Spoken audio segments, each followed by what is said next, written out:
ආයිබෝවන් අදත් මම අරං ඇවිත් තියෙන්නේ තවත් සුපිරිම බිස්නස් අයිඩියා එකක්. ඔය කවුදම හරි දවසක හීනයක් දැකලා තියෙනවද කාර් සේල් එකක අයිතිකරුවෙක් වෙන්න? ඉතින් ඔයාගේ අතේ මේ වෙලාවේ සල්ලි නැතත් ඔයාට උනන්දුව විතරක් තියෙනවා නම් ඔයාගේ හීනට යන්න අපි පාර පෙන්නන්නම්. වැඩි කතා නැතුව අපි මාතෘකාවට බහිමු. මුලින්ම ඔයා කාර් සේල් එකකට හොඳ නමක් තෝරගෙන ලොගෝ එකක් හදාගන්න. පස්සේ Facebook, YouTube, TikTok වගේ ප්ලැට්ෆෝම් වල ඒ නමින් පේජස් හදාගන්න. දැන් ඔයාගේ පර්සනල් ප්‍රොෆයිල් එකෙන් සෝෂල් මීඩියා වල විකුණන්න තියෙන වාහන බලන්න. ඒ වගේ හිමිකරුවන් සමග කතා කරලා වාහන විකුණන බ්‍රෝකර් වැඩේ ඔයා බාර ගන්න. එතනදී ඔයාට 3% 5% අතර බ්‍රෝකර් ගාස්තුවක් තියාගන්න පුළුවන්. බොහෝ වාහන හිමිකරුවන් කාර්යබහුලත්වය නිසාම වාහනයක් විකුණන්න දාන්නේ එක් වෙබ්සයිට් එකක හෝ එක් සෝෂල් මීඩියා ප්ලැට්ෆෝම් එකක විතරයි.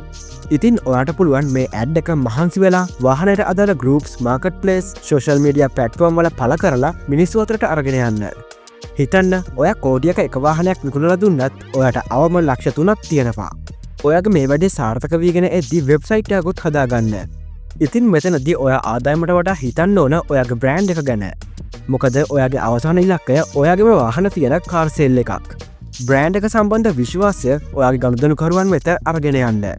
පස්සේ සල්ලි එකතු වෙද්දී ඔයා ටිකක් අඩු මිලට තියෙන හිස් ඉඩමක් මිලදීගෙන ඔයාගේ කාර් සේල් එක පටන් ගන්න. මෙතනදී ඔයා දැන්ම ඔයාගේ වාහන විකුණන්න අවශ්‍ය වෙන්නේ නැහැ. ඔයා හදාගත් විශ්වාසය මත ඔයාට පුළුවන් වාහන විකුණන අයගේ වාහන ඔයාගේ සේල් එකට ගෙනල්ලා විකුණලා දෙන්න.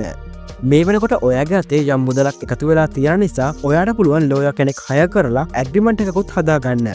ඉතින් මේ විදියට බිස්නස් එක කරගෙන යන ගමන් ඔයාගේම වාහන ඔයාගේ සේල් එකේ විකුණන්න පටන් ගන්න. මෙතනදී ඔයා එක් වාහනයකින් පටන් ගන්න. ඉතින් ඔයාට මේ බිස්නස් එක දියුණු කරගන්න අවශ්‍ය වෙන්නේ උනන්දුව විතරයි. මේ වගේ තවත් සුපිරි බිස්නස් අයිඩියාස් ඉදිරියටත් බලන්න සබස්ක්‍රයිබ් කර රැඳී සිටින්න අප සමග.